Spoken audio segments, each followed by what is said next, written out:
La Biblia, el libro del pueblo de Dios. Carta a los Hebreos.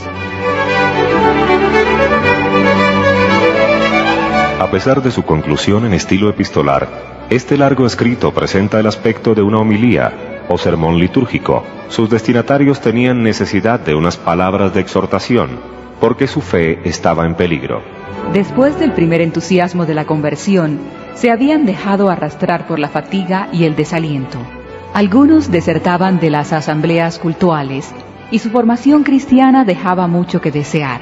Por otra parte, las pruebas y persecuciones habían provocado el desconcierto. Para exhortar a los cristianos a seguir el camino que conduce de este mundo perecedero al mundo celestial, el autor presenta a Jesucristo como el sumo sacerdote, que con su muerte selló la nueva alianza entre Dios y los hombres, y que ahora ejerce en el cielo una mediación eterna. A la vez, describe el itinerario del nuevo pueblo de Dios en marcha hacia la tierra prometida, bajo la guía del mismo Jesucristo. La comparación con los personajes e instituciones del Antiguo Testamento destaca la suprema grandeza de Cristo y la superioridad de la nueva alianza con respecto a la antigua. En esta carta a los Hebreos no hay nada que no esté de acuerdo con el pensamiento de Pablo, pero el estilo, el vocabulario y la manera de interpretar el Antiguo Testamento reflejan una personalidad que no es la del apóstol.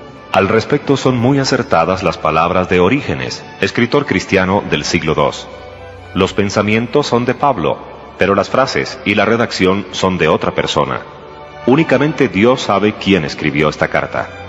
Lo que sí puede establecerse con certeza es que el autor es un judío helenista, muy buen conocedor de la traducción griega del Antiguo Testamento, cuyos destinatarios son cristianos provenientes del judaísmo. En cuanto al lugar y fecha de composición, es muy probable que la misma haya sido escrita en Roma entre los años 70 y 80. Hebreos 1. Prólogo. La revelación de Dios por medio de Jesucristo. Después de haber hablado antiguamente a nuestros padres por medio de los profetas, en muchas ocasiones y de diversas maneras, ahora en este tiempo final, Dios nos habló por medio de su Hijo, a quien constituyó heredero de todas las cosas y por quien hizo el mundo. Él es el resplandor de su gloria y la impronta de su ser.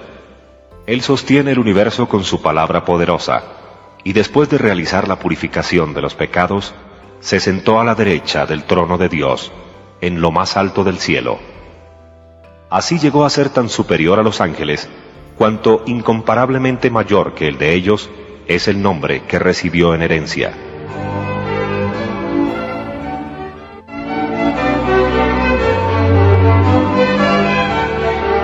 La supremacía de Cristo, Hijo de Dios y hermano de los hombres.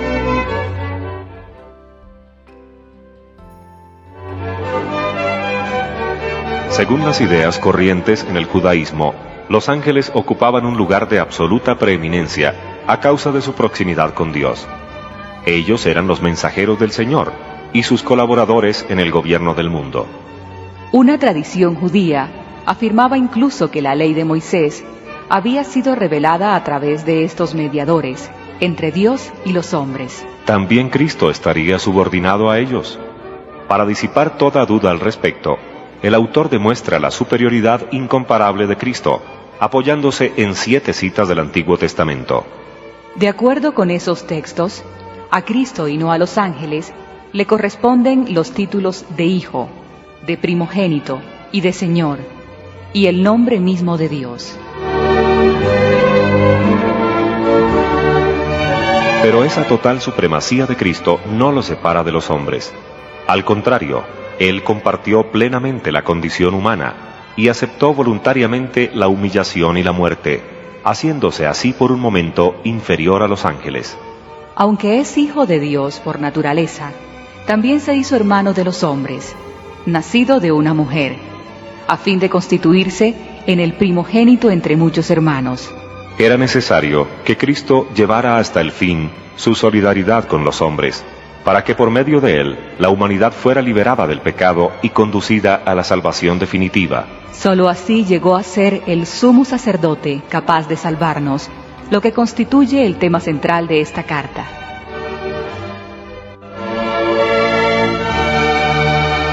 Cristo superior a los ángeles.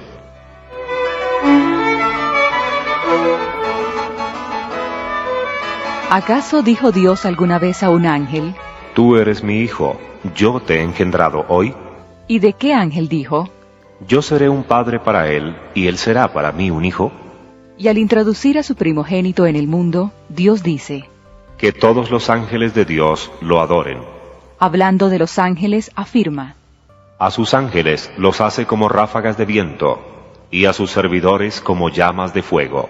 En cambio, a su Hijo le dice: Tu trono, Dios, permanece para siempre. El cetro de tu realeza es un cetro justiciero. Has amado la justicia y aborrecido la iniquidad. Por eso Dios, tu Dios, te ungió con el óleo de la alegría, prefiriéndote a tus compañeros. Y también le dice: Tú, Señor, al principio fundaste la tierra, y el cielo es obra de tus manos. Ellos desaparecerán, pero tú permaneces. Todos se gastarán como un vestido, y los enrollarás como un manto. Serán como un vestido que se cambia, pero tú eres siempre el mismo, y tus años no tendrán fin. ¿Y a cuál de los ángeles dijo jamás: Siéntate a mi derecha, hasta que ponga a tus enemigos debajo de tus pies? ¿Acaso no son todos ellos espíritus al servicio de Dios, enviados en ayuda de los que van a heredar la salvación? Hebreos 2.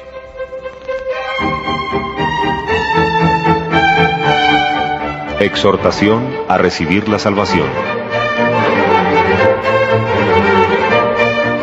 Por eso, nosotros debemos prestar más atención a lo que hemos escuchado, no sea que marchemos a la deriva. Porque si la palabra promulgada por medio de los ángeles tuvo plena vigencia, a tal punto que toda transgresión y desobediencia recibió su justa retribución, ¿cómo nos libraremos nosotros si rehusamos semejante salvación? Esta salvación, anunciada en primer lugar por el Señor, nos fue luego confirmada por todos aquellos que la habían oído anunciar, mientras Dios añadía su testimonio con signos y prodigios, con toda clase de milagros y con los dones del Espíritu Santo, distribuidos según su voluntad. La redención realizada por Cristo.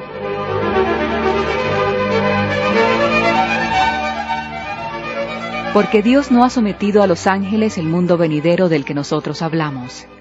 Acerca de esto, hay un testimonio que dice: ¿Qué es el hombre para que te acuerdes de él?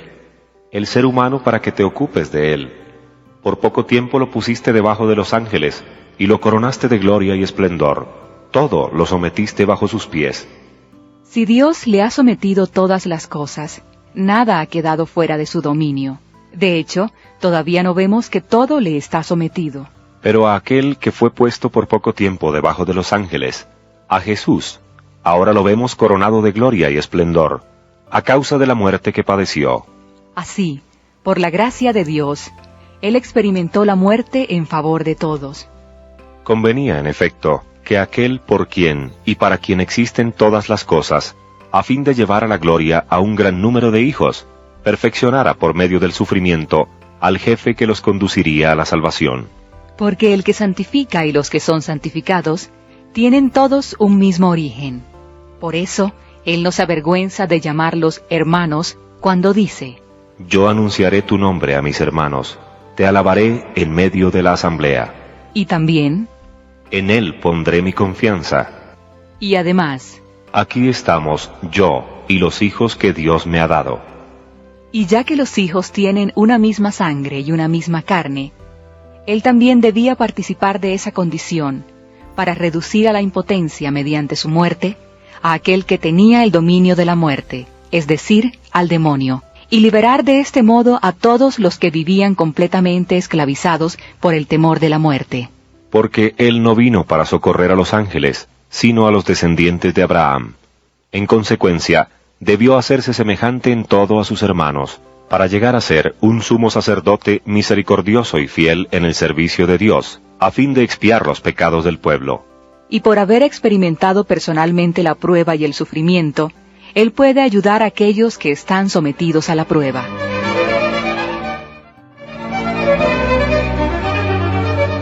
Jesús, el sumo sacerdote fiel y misericordioso.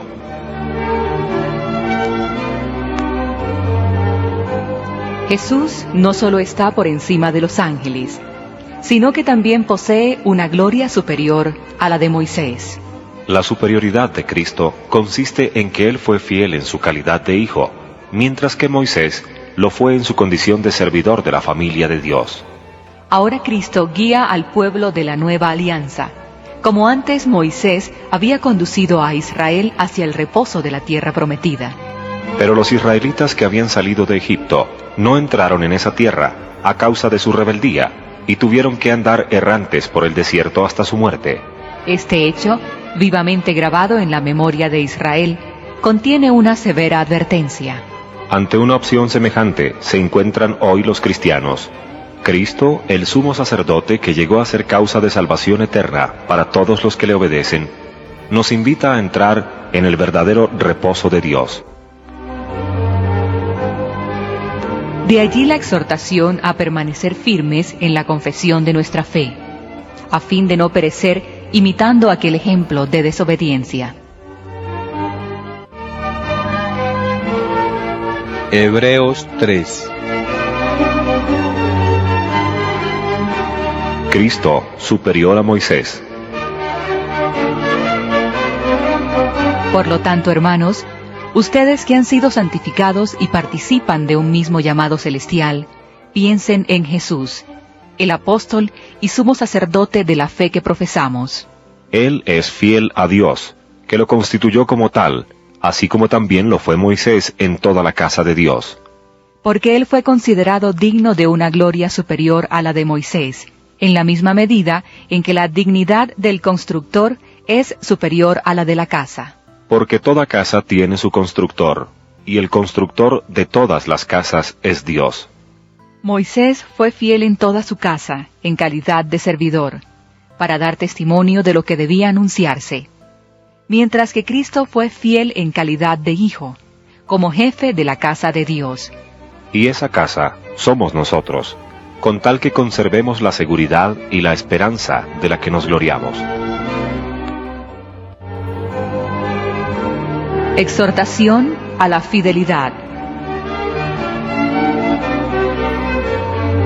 Por lo tanto, como dice el Espíritu Santo, si hoy escuchan su voz, no endurezcan su corazón como en el tiempo de la rebelión, el día de la tentación en el desierto, cuando sus padres me tentaron poniéndome a prueba, aunque habían visto mis obras durante 40 años. Por eso me irrité contra aquella generación y dije, su corazón está siempre extraviado, y no han conocido mis caminos. Entonces juré en mi indignación, jamás entrarán en mi reposo. tengan cuidado, hermanos, no sea que alguno de ustedes tenga un corazón tan malo que se aparte del Dios viviente por su incredulidad. Antes bien, anímense mutuamente cada día, mientras dure este hoy, a fin de que nadie se endurezca seducido por el pecado. Porque hemos llegado a ser partícipes de Cristo, con tal que mantengamos firmemente hasta el fin nuestra actitud inicial. Cuando la Escritura dice, si hoy escuchan su voz, no endurezcan su corazón, como en el tiempo de la rebelión. ¿quiénes son los que se rebelaron después de haberlo escuchado? ¿No son todos aquellos que salieron de Egipto conducidos por Moisés?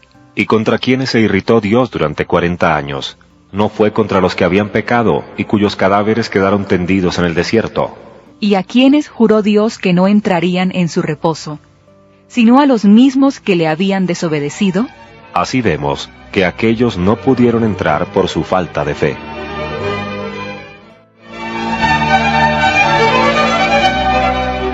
Hebreos 4.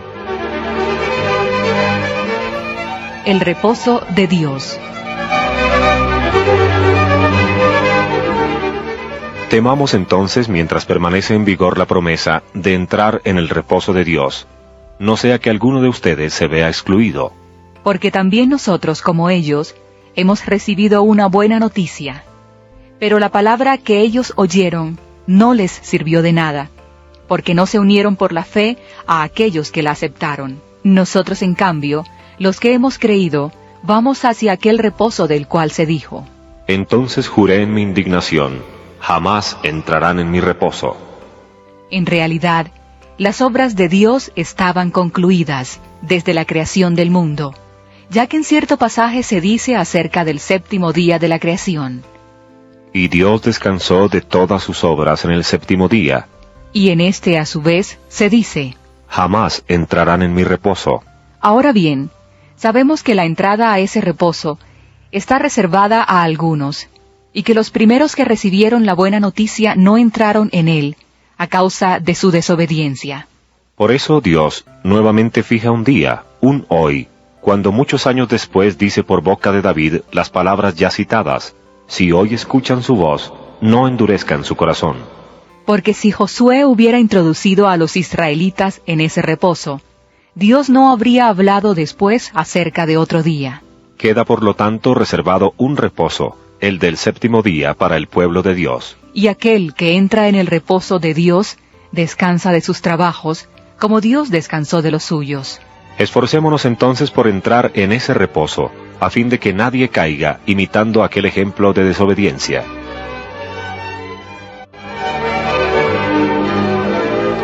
La palabra y el juicio de Dios. Porque la palabra de Dios es viva y eficaz, y más cortante que cualquier espada de doble filo. Ella penetra hasta la raíz del alma y del espíritu, de las articulaciones y de su médula, y discierne los pensamientos y las intenciones del corazón. Ninguna cosa creada escapa a su vista, sino que todo está desnudo y descubierto a los ojos de aquel a quien debemos rendir cuentas. Cristo, sumo sacerdote.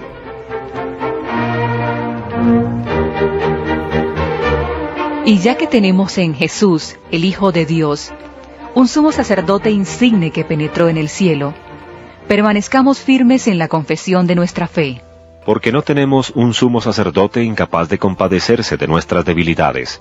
Al contrario, Él fue sometido a las mismas pruebas que nosotros, a excepción del pecado. Vayamos entonces confiadamente al trono de la gracia, a fin de obtener misericordia y alcanzar la gracia de un auxilio oportuno. Hebreos 5. La función del sumo sacerdote. Todo sumo sacerdote es tomado de entre los hombres y puesto para intervenir en favor de los hombres en todo aquello que se refiere al servicio de Dios, a fin de ofrecer dones y sacrificios por los pecados. Él puede mostrarse indulgente con los que pecan por ignorancia y con los descarriados, porque Él mismo está sujeto a la debilidad humana. Por eso debe ofrecer sacrificios, no solamente por los pecados del pueblo, sino también por sus propios pecados. Y nadie se arroga esta dignidad si no es llamado por Dios como lo fue Aarón.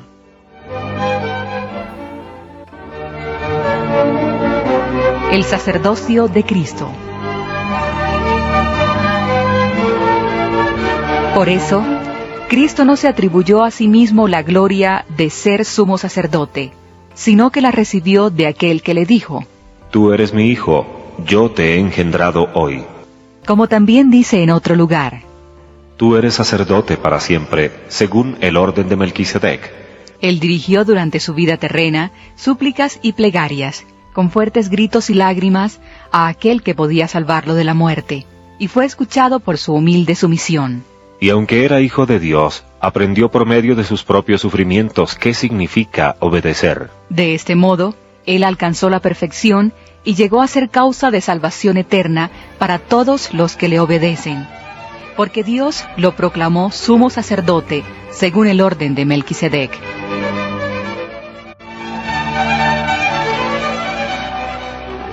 El sacerdocio y el sacrificio de la nueva alianza.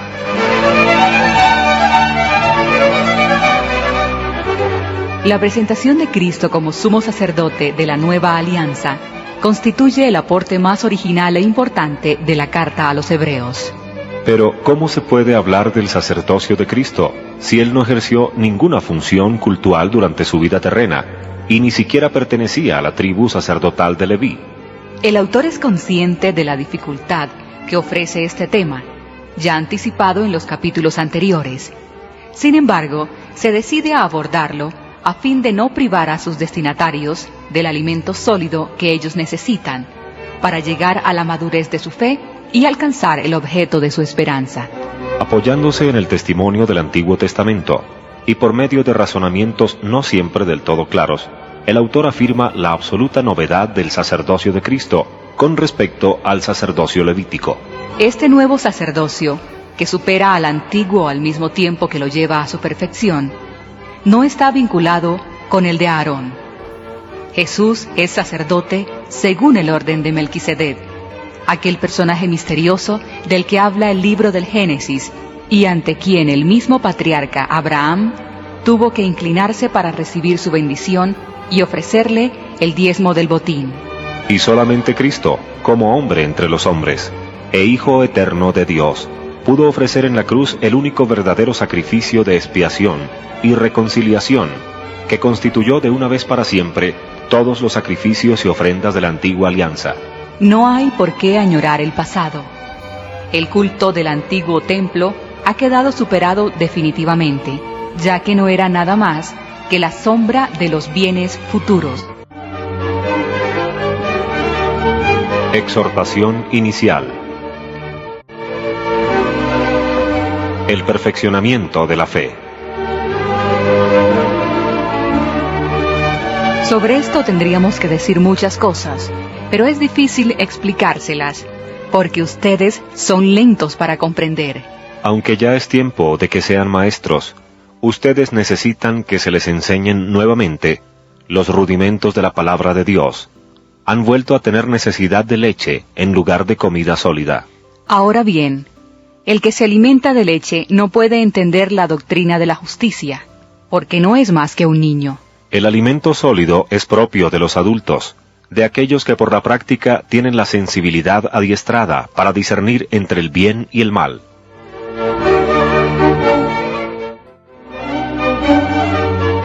Hebreos 6. Por eso, dejando a un lado la enseñanza elemental sobre Cristo, vayamos a lo más perfecto, sin volver otra vez sobre las verdades fundamentales, como el arrepentimiento por las obras que llevan a la muerte y la fe en Dios, la instrucción sobre los bautismos y la imposición de las manos, la resurrección de los muertos y el juicio eterno. Esto es lo que vamos a hacer, si Dios lo permite. La apostasía de la fe.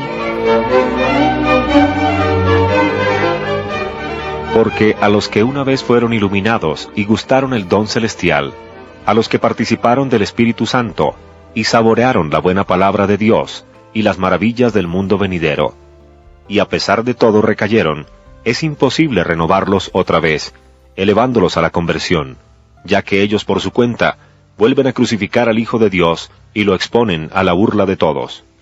Cuando la tierra es regada por abundantes lluvias y produce una buena vegetación para los que la cultivan, recibe de Dios su parte de bendición. Pero si no produce más que espinas y abrojos, no tiene ningún valor. Su maldición está próxima y terminará por ser quemada.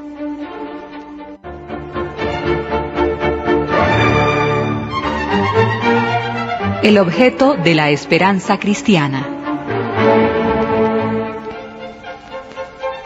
Queridos hermanos, aunque nos hayamos expresado de este modo, estamos convencidos de que ustedes se encuentran en la condición mejor, la que conduce a la salvación.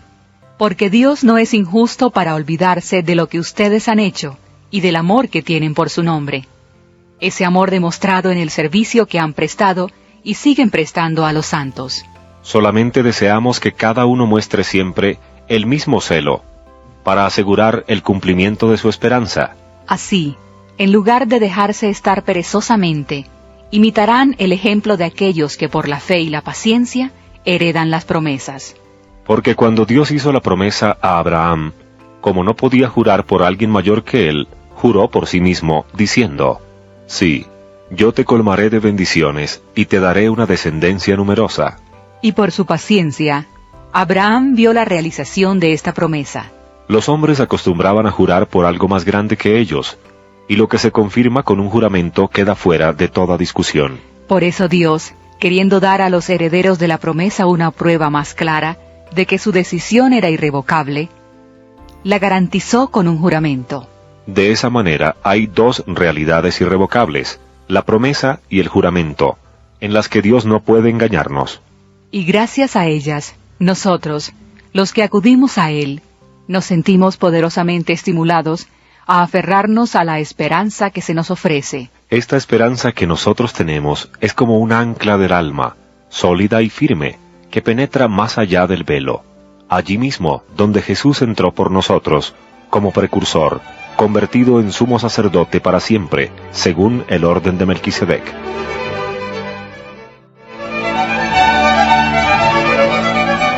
Un nuevo y único sacerdote. Hebreos 7. Melquisedec, figura de Cristo.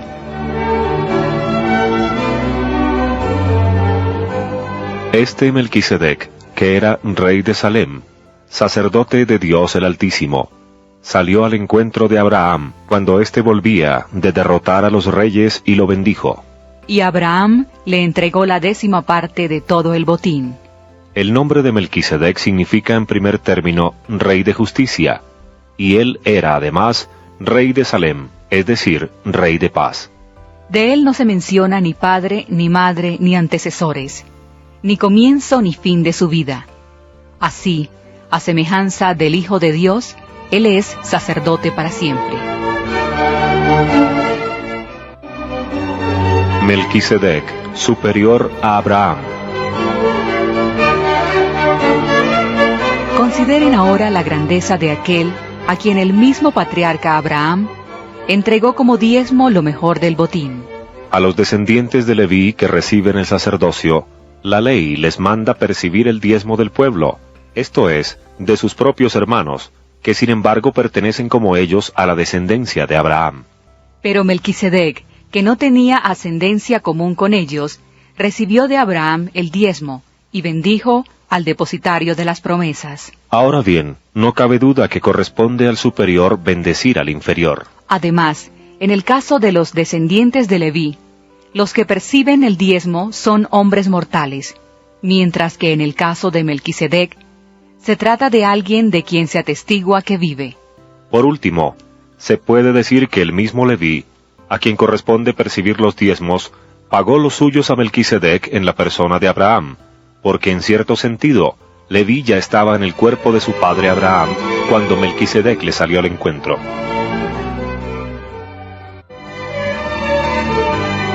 El sacerdocio levítico y el de Melquisedec.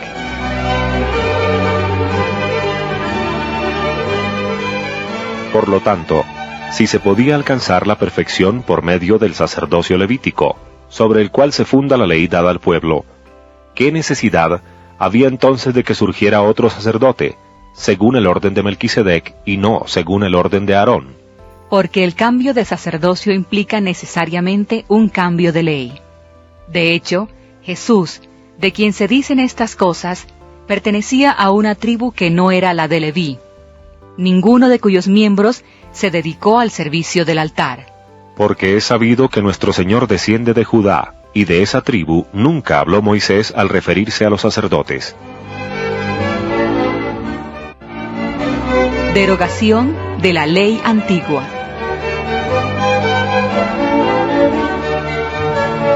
Y esto se hace más evidente aún si se tiene en cuenta que este nuevo sacerdote, a semejanza de Melquisedec, se constituye, no según la disposición de una ley meramente humana, sino según el poder de una vida indestructible. De él se ha atestiguado. Tú eres sacerdote para siempre, según el orden de Melquisedec. De esta manera, queda derogada la ordenación anterior, en razón de su ineficacia e inutilidad, ya que la ley es incapaz de conducir a la perfección, y se introduce una esperanza mejor que nos permite acercarnos a Dios. Inmutabilidad del sacerdocio de Cristo. Además, todo esto ha sido confirmado con un juramento. Porque mientras los descendientes de Leví fueron instituidos sacerdotes sin la garantía de un juramento, Jesús lo fue con un juramento, el de aquel que le dijo: juró el Señor y no se arrepentirá, tú eres sacerdote para siempre.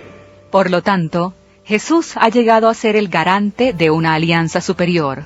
Los otros sacerdotes tuvieron que ser muchos, porque la muerte les impedía permanecer.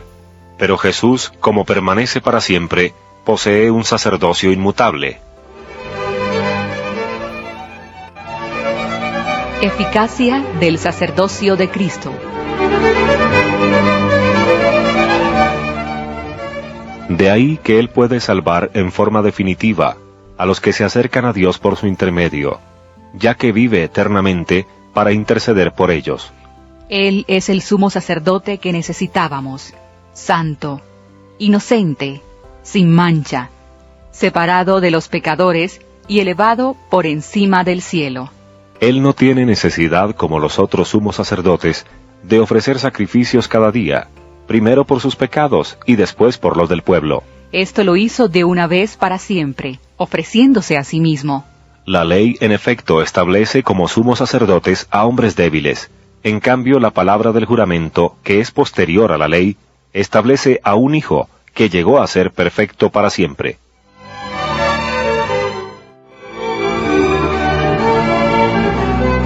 Un nuevo y único sacerdocio.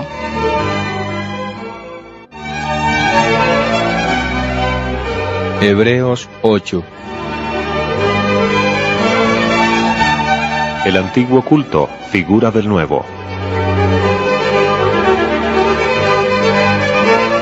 Este es el punto capital de lo que estamos diciendo.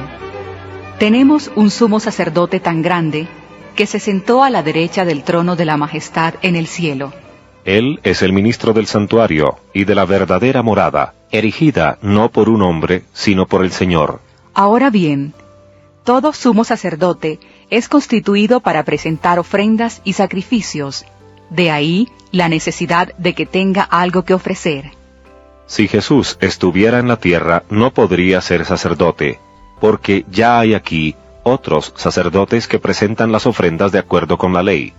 Pero el culto que ellos celebran es una imagen y una sombra de las realidades celestiales.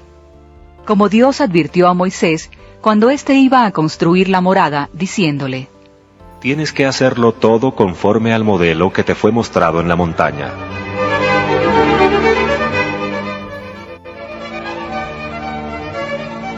Cristo, mediador de una alianza mejor. Pero ahora Cristo ha recibido un ministerio muy superior, porque es el mediador de una alianza más excelente, fundada sobre promesas mejores. Porque si esta primera alianza fuera irreprochable, no hubiera sido necesario sustituirla por otra. En cambio, Dios hizo al pueblo este reproche. Llegarán los días, dice el Señor, en que haré una nueva alianza con la casa de Israel y la casa de Judá, no como aquella que hice con sus padres, el día en que los tomé de la mano para sacarlos de Egipto. Ya que ellos no permanecieron fieles a mi alianza, yo me despreocupé de ellos, dice el Señor. Y esta es la alianza que estableceré con la casa de Israel, después de aquellos días. Dice el Señor, pondré mis leyes en su conciencia, las grabaré en su corazón, yo seré su Dios y ellos serán mi pueblo. Entonces nadie tendrá que instruir a su compatriota, ni a su hermano, diciendo, conoce al Señor, porque todos me conocerán, desde el más pequeño al más grande, porque yo perdonaré sus iniquidades, y no me acordaré más de sus pecados. Al hablar de una nueva alianza, Dios declara anticuada la primera, y lo que es viejo y anticuado está a punto de desaparecer.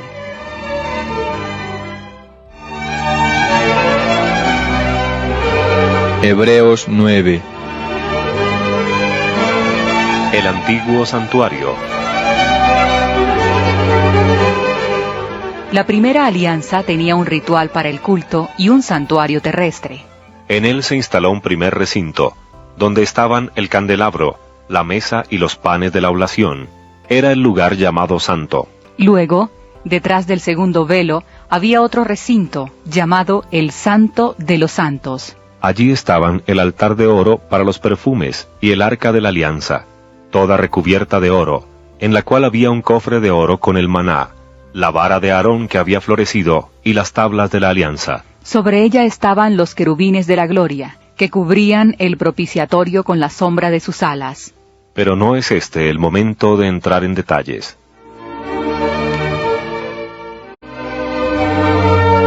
El culto de la antigua alianza. Dentro de este ordenamiento, los sacerdotes entran siempre al primer recinto para celebrar el culto. Pero al segundo, solo entra una vez al año el sumo sacerdote, llevando consigo la sangre que ofrece por sus faltas y las del pueblo. El Espíritu Santo da a entender con esto que el camino del santuario no es accesible mientras subsista el primer recinto. Esto es un símbolo para el tiempo presente. En efecto, allí se ofrecen dones y sacrificios que no pueden hacer perfecto en su conciencia al que practica el culto. Solo se trata de prescripciones externas sobre alimentos, bebidas y abluciones diversas, válidas hasta el momento de la renovación.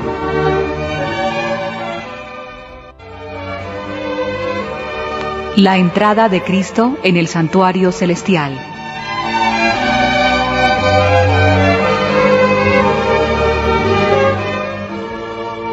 Cristo, en cambio, ha venido como sumo sacerdote de los bienes futuros, a través de una morada más excelente y perfecta que la antigua. No construida por manos humanas, es decir, no de este mundo creado. Entró de una vez por todas en el santuario, no por la sangre de chivos y terneros, sino por su propia sangre, obteniéndose así una redención eterna. Porque si la sangre de chivos y toros, y la ceniza de ternera, con que se rocía a los que están contaminados por el pecado, los santifica obteniéndoles la pureza externa. Cuanto más la sangre de Cristo, que por obra del Espíritu Eterno se ofreció sin mancha a Dios, purificará nuestra conciencia de las obras que llevan a la muerte, para permitirnos tributar culto al Dios viviente.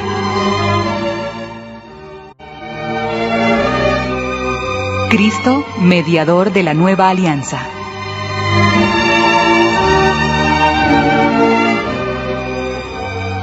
Por eso, Cristo es mediador de una nueva alianza entre Dios y los hombres, a fin de que, habiendo muerto para redención de los pecados cometidos en la primera alianza, los que son llamados reciban la herencia eterna que ha sido prometida. Porque para que se cumpla un testamento es necesario que muera el testador. Mientras éste vive, el testamento no vale, y sólo a su muerte entra en vigor. De allí que tampoco la primera alianza fuera inaugurada sin derramamiento de sangre. Efectivamente, cuando Moisés promulgó delante de todo el pueblo cada uno de los mandamientos escritos en la ley, tomó la sangre de novillos y chivos, junto con el agua, la lana escarlata y el hisopo, y roció el libro, y también a todo el pueblo, diciendo: Esta es la sangre de la alianza que Dios ha establecido con ustedes. De la misma manera, roció con sangre la morada y todos los objetos del culto. Además, según prescribe la ley, casi todas las purificaciones deben hacerse con sangre, ya que no hay remisión de pecados sin derramamiento de sangre.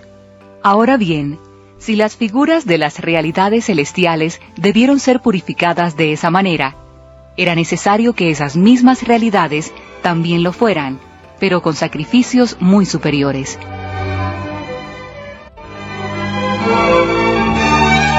La mediación eterna de Cristo. Cristo, en efecto, no entró en un santuario erigido por manos humanas, simple figura del auténtico santuario, sino en el cielo, para presentarse delante de Dios en favor nuestro. Y no entró para ofrecerse a sí mismo muchas veces como lo hace el sumo sacerdote, que penetra cada año en el santuario con una sangre que no es la suya. Porque en ese caso hubiera tenido que padecer muchas veces desde la creación del mundo. En cambio, ahora Él se ha manifestado una sola vez, en la consumación de los tiempos, para abolir el pecado por medio de su sacrificio. Y así, como el destino de los hombres es morir una sola vez, después de lo cual viene el juicio, así también Cristo, después de haberse ofrecido una sola vez para quitar los pecados de la multitud, aparecerá por segunda vez, ya no en relación con el pecado, sino para salvar a los que lo esperan.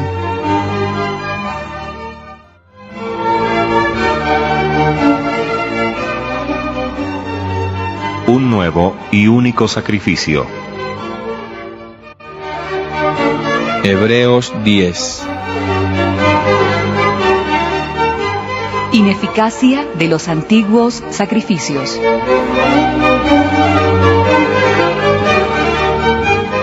La ley, en efecto, al no tener más que la sombra de los bienes futuros y no la misma realidad de las cosas, con los sacrificios repetidos año tras año, en forma ininterrumpida, es incapaz de perfeccionar a aquellos que se acercan a Dios.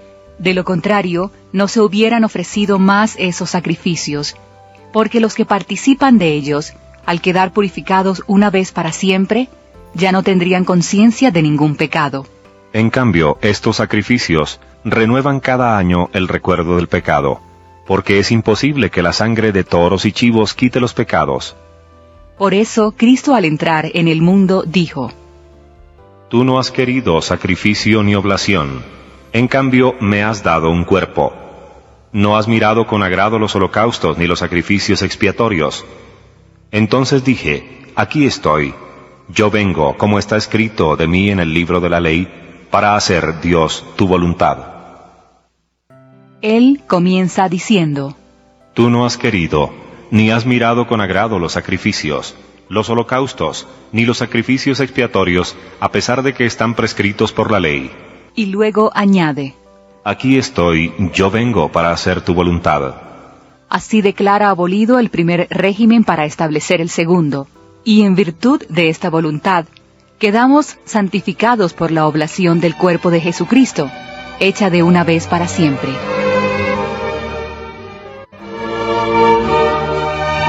Eficacia del sacrificio de Cristo. Cada sacerdote se presenta diariamente para cumplir su ministerio y ofrecer muchas veces los mismos sacrificios, que son totalmente ineficaces para quitar el pecado. Cristo, en cambio, después de haber ofrecido por los pecados un único sacrificio, se sentó para siempre a la derecha de Dios, donde espera que sus enemigos sean puestos debajo de sus pies. Y así, mediante una sola oblación, Él ha perfeccionado para siempre a los que santifica. El Espíritu Santo atestigua todo esto, porque después de haber anunciado, esta es la alianza que haré con ellos, después de aquellos días, dice el Señor, yo pondré mis leyes en su corazón y las grabaré en su conciencia, y no me acordaré más de sus pecados ni de sus iniquidades. Y si los pecados están perdonados, ya no hay necesidad de ofrecer por ellos ninguna otra oblación.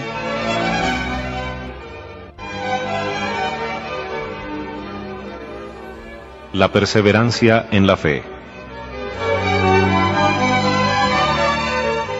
Después de su larga reflexión sobre el sacerdocio de Cristo, el autor señala una serie de consecuencias prácticas para la vida cristiana. Como único mediador entre Dios y los hombres, Él ha abierto el camino nuevo y viviente, que conduce al verdadero santuario, y que es su cuerpo glorificado. Para avanzar por ese camino, es necesaria la fe, de la que son inseparables la esperanza y el amor. Es verdad que no se puede perseverar en la fe sin afrontar un rudo y doloroso combate. Pero así como Cristo nos alcanzó la salvación por sus padecimientos y su muerte, así también el creyente tiene que dejarse educar por la corrección paternal de Dios, a fin de unirse al sacrificio redentor de Jesús. ¿Y qué mejor estímulo para nuestra fe que el ejemplo de las grandes figuras del Antiguo Testamento? ¿Acaso la fe cristiana no hunde sus raíces en la historia de Israel? Por eso, el autor de esta carta hace desfilar ante nuestros ojos la fe admirable de aquella nube de testigos, entre los que sobresale Abraham, el padre de los creyentes.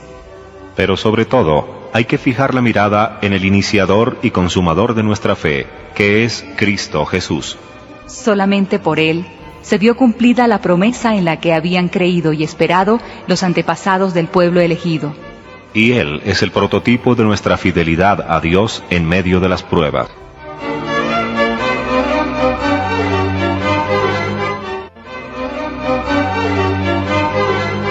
El acercamiento a Dios por Jesucristo. Por lo tanto, hermanos, tenemos plena seguridad de que podemos entrar en el santuario por la sangre de Jesús, siguiendo el camino nuevo y viviente que Él nos abrió a través del velo del templo, que es su carne. También tenemos un sumo sacerdote insigne al frente de la casa de Dios. Acerquémonos entonces con un corazón sincero y llenos de fe, purificados interiormente de toda mala conciencia, y con el cuerpo lavado por el agua pura. Mantengamos firmemente la confesión de nuestra esperanza, porque aquel que ha hecho la promesa es fiel. Velemos los unos por los otros, para estimularnos en el amor y en las buenas obras.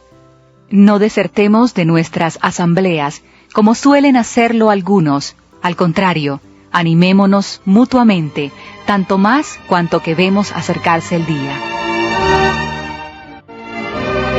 El castigo de los que abandonan la fe. Porque si después de haber recibido el pleno conocimiento de la verdad, pecamos deliberadamente, ya no hay más sacrificio por los pecados. Solo resta esperar con terror el juicio y el fuego ardiente que consumirá a los rebeldes. El que viola la ley de Moisés es condenado a muerte irremisiblemente, por el testimonio de 2 o 3 testigos. Piensen entonces qué castigo merecerá el que pisoteó al Hijo de Dios, el que profanó la sangre de la alianza con la cual fue santificado y ultrajó al Espíritu de la gracia. Porque nosotros conocemos a aquel que ha dicho: La venganza me pertenece, y yo daré la retribución. Y además, El Señor juzgará a su pueblo. verdaderamente es algo terrible caer en las manos del Dios viviente.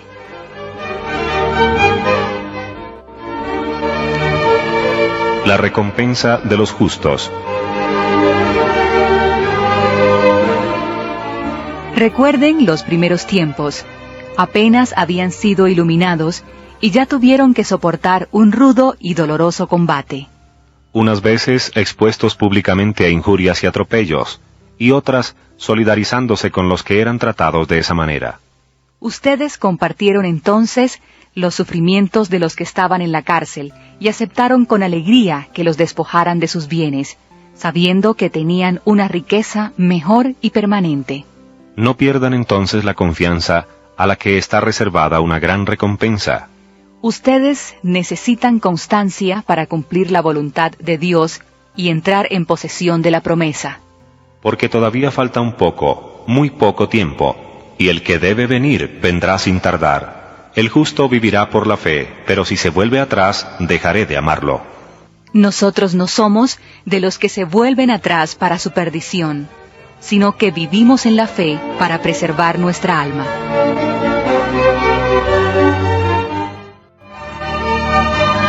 Hebreos 11.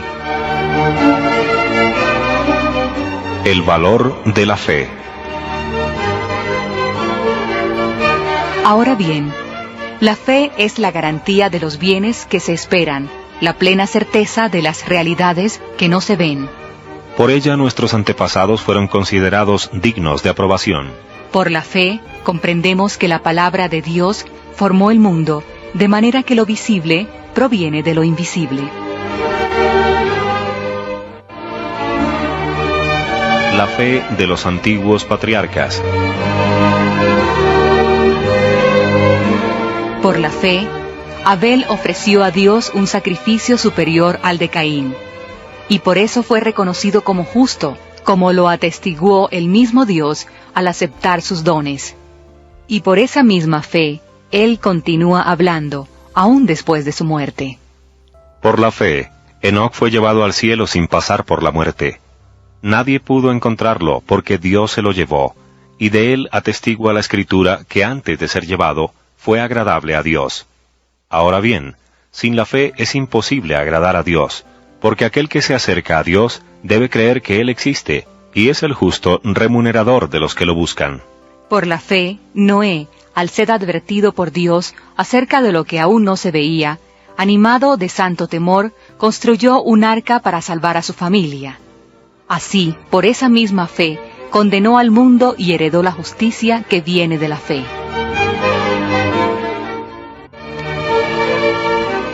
La fe de Abraham.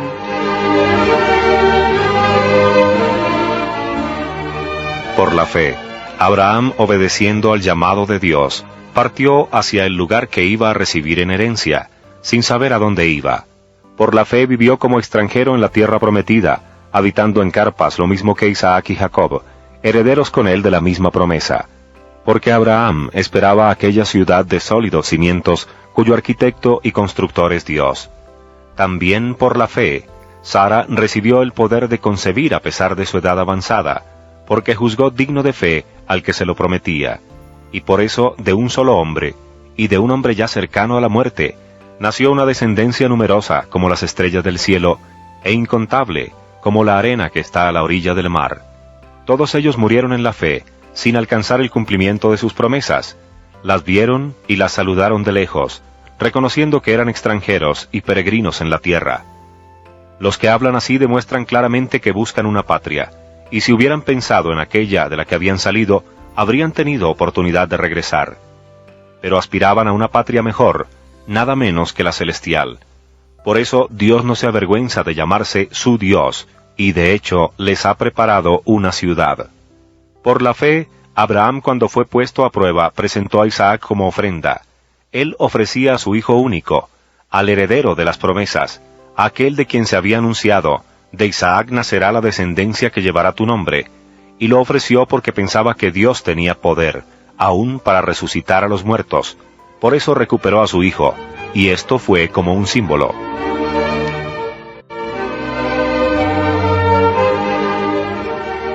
La fe de Isaac, de Jacob y de José.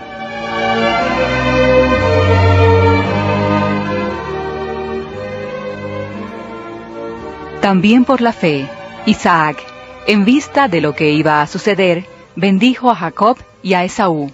Y por la fe, Jacob, antes de morir, bendijo a cada uno de los hijos de José, mientras se inclinaba apoyado en su bastón. Por la fe, José, al fin de su vida, hizo alusión al éxodo de los israelitas y dejó instrucciones acerca de sus restos. La fe de Moisés.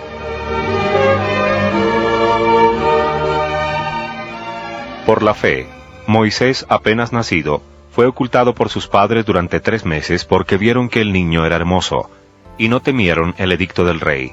Y por la fe, Moisés, siendo ya grande, renunció a ser llamado hijo de la hija del faraón. Él prefirió compartir los sufrimientos del pueblo de Dios antes que gozar los placeres efímeros del pecado. Consideraba que compartir el oprobio del Mesías era una riqueza superior a los tesoros de Egipto, porque tenía puestos los ojos en la verdadera recompensa. Por la fe, Moisés huyó de Egipto, sin temer la furia del rey, y se mantuvo firme, como si estuviera viendo al invisible. Por la fe celebró la primera Pascua, e hizo la primera aspersión de sangre, a fin de que el exterminador no dañara a los primogénitos de Israel. La fe de los israelitas. Por la fe, los israelitas cruzaron el Mar Rojo como si anduvieran por tierra firme, mientras los egipcios, que intentaron hacer lo mismo, fueron tragados por las olas. Por la fe, cayeron los muros de Jericó, después que el pueblo durante 7 días dio vueltas alrededor de ellos. Por la fe, Rahab, la prostituta, no pereció con los incrédulos, ya que había recibido amistosamente a los que fueron a explorar la tierra. La fe de los jueces y de los profetas.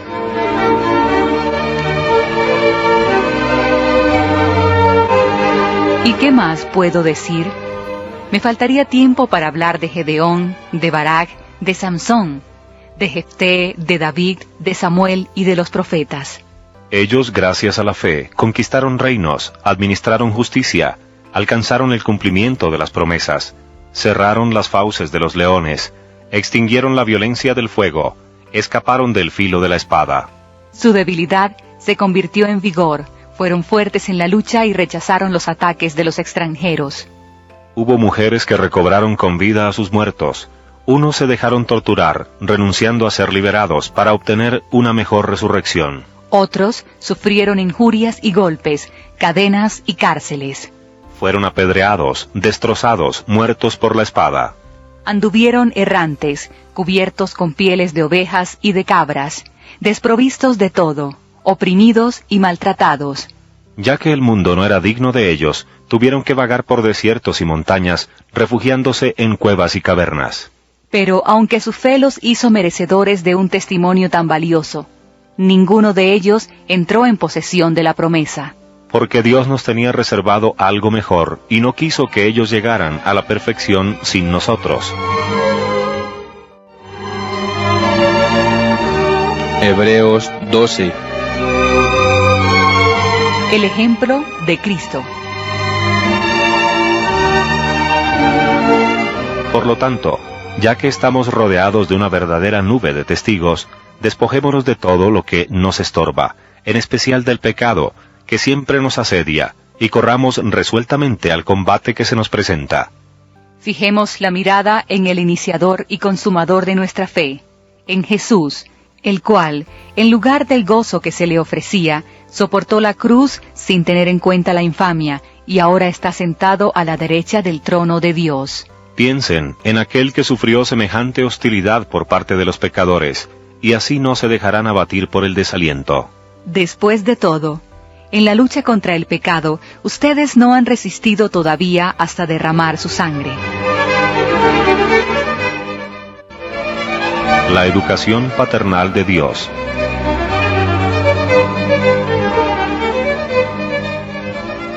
Ustedes se han olvidado de la exhortación que Dios les dirige como a hijos suyos. Hijo mío, no desprecies la corrección del Señor, y cuando te reprenda, no te desalientes, porque el Señor corrige al que ama, y castiga a todo aquel que recibe por hijo. Si ustedes tienen que sufrir, es para su corrección, porque Dios los trata como a hijos. ¿Y hay algún hijo que no sea corregido por su padre? Si Dios no los corrigiera como lo hace con todos, ustedes serían bastardos y no hijos. Después de todo, nuestros padres carnales nos corregían, y no por eso dejábamos de respetarlos. Con mayor razón entonces debemos someternos al Padre de nuestro espíritu para poseer la vida. Porque nuestros padres solo nos corrigen por un breve tiempo, y de acuerdo con su criterio. Dios, en cambio, nos corrige para nuestro bien, a fin de comunicarnos su santidad.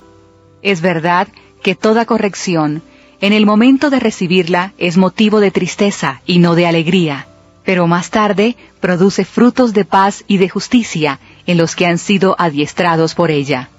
Por eso, que recobren su vigor las manos que desfallecen y las rodillas que flaquean. Y ustedes avancen por un camino llano, para que el rengo no caiga, sino que se cure.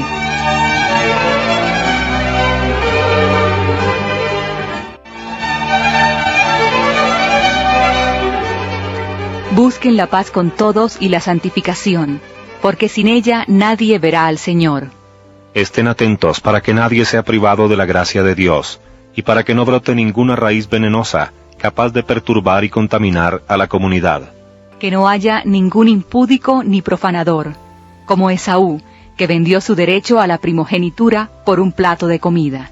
Recuerden que después, cuando quiso heredar la bendición de su padre, fue rechazado, y por más que la imploró con lágrimas, no pudo obtener un cambio de decisión.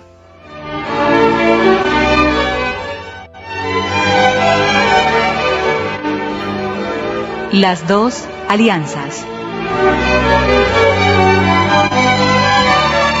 Ustedes, en efecto, no se han acercado a algo tangible: fuego ardiente, oscuridad, tinieblas, tempestad, sonido de trompeta, y un estruendo tal de palabras que aquellos que lo escuchaban no quisieron que se les siguiera hablando. Porque no podían soportar esta prescripción. Cualquiera que toque la montaña será apedreado, incluso los animales. Este espectáculo era tan terrible que Moisés exclamó: Estoy aterrado y tiemblo. Ustedes en cambio se han acercado a la montaña de Sión, a la ciudad del Dios viviente, a la Jerusalén celestial, a una multitud de ángeles, a una fiesta solemne, a la asamblea de los primogénitos cuyos nombres están escritos en el cielo. Se han acercado a Dios, que es el juez del universo, y a los espíritus de los justos, que ya han llegado a la perfección. A Jesús, el mediador de la nueva alianza, y a la sangre purificadora que habla más elocuentemente que la de Abel. Tengan cuidado de no desoír al que habla, porque si los que rehusaron escuchar al que promulgaba oráculos en la tierra no pudieron escapar al castigo, ¿cómo podremos escapar nosotros si volvemos las espaldas al que habla desde el cielo? Aquel que en esa ocasión hizo temblar la tierra con su voz, ahora nos ha hecho esta promesa. Una vez más haré temblar no solo la tierra, sino también el cielo. Estas palabras, una vez más, quieren decir que las cosas que se conmueven van a cambiar, porque son creadas para que permanezcan las que son inconmovibles.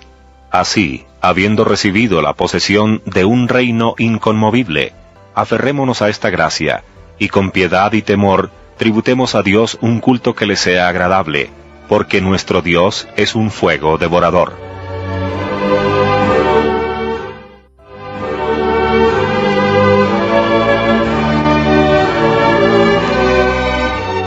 Exhortación final. La conclusión de la carta a los Hebreos presenta varios rasgos característicos del estilo epistolar. Antes de despedirse de sus destinatarios, el autor los exhorta a practicar concretamente el amor fraterno y a mantenerse fieles a sus dirigentes, de quienes recibieron la palabra de Dios.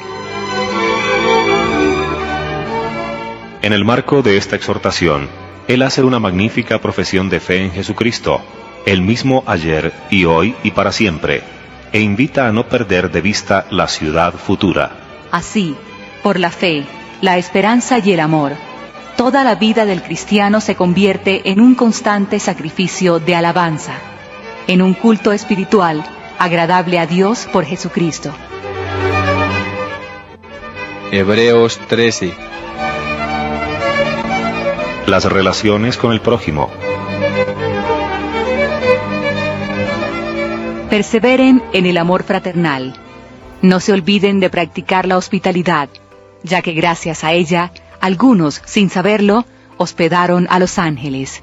Acuérdense de los que están presos como si ustedes lo estuvieran con ellos, y de los que son maltratados como si ustedes estuvieran en su mismo cuerpo. Respeten el matrimonio, y no deshonren el lecho conyugal, porque Dios condenará a los lujuriosos y a los adúlteros. No se dejen llevar de la avaricia, y conténtense con lo que tienen, porque el mismo Dios ha dicho: No te dejaré, ni te abandonaré. De manera que podemos decir con plena confianza: el Señor es mi protector, no temeré. ¿Qué podrán hacerme los hombres? Acuérdense de quienes lo dirigían, porque ellos les anunciaron la palabra de Dios. Consideren cómo terminó su vida e imiten su fe. La identificación con Cristo. Jesucristo es el mismo ayer y hoy, y lo será para siempre. No se dejen extraviar por cualquier clase de doctrinas extrañas. Lo mejor es fortalecer el corazón con la gracia, no con alimentos que nada aprovechan a quienes los comen. Nosotros tenemos un altar del que no tienen derecho a comer los ministros de la antigua alianza. Los animales sacrificados cuya sangre es llevada al santuario por el sumo sacerdote para la expiación del pecado son quemados fuera del campamento. Por eso Jesús, para santificar al pueblo con su sangre, padeció fuera de las puertas de la ciudad. Salgamos nosotros también del campamento para ir hacia él, cargando su deshonra. Porque no tenemos aquí abajo una ciudad permanente, sino que buscamos la futura. Y por medio de él ofrezcamos sin cesar a Dios un sacrificio de alabanza, es decir, el fruto de los labios que confiesan su nombre. Hagan siempre el bien y compartan lo que poseen, porque esos son sacrificios agradables a Dios. La fidelidad a los pastores. Obedezcan con docilidad a quienes los dirigen, porque ellos se desvelan por ustedes como quien tiene que dar cuenta. Así ellos podrán cumplir su deber con alegría, y no penosamente, lo cual no les reportaría a ustedes ningún provecho. Rueguen por nosotros. En realidad, estamos convencidos de tener buena conciencia, ya que nuestra intención es proceder correctamente en todo. Además les pido insistentemente que oren, para que yo pueda encontrarme con ustedes lo antes posible. Despedida.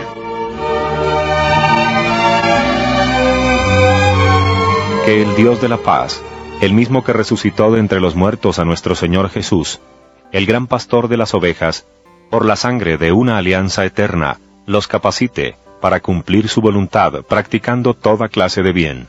Que Él haga en nosotros lo que es agradable a sus ojos. Por Jesucristo, a quien sea la gloria por los siglos de los siglos.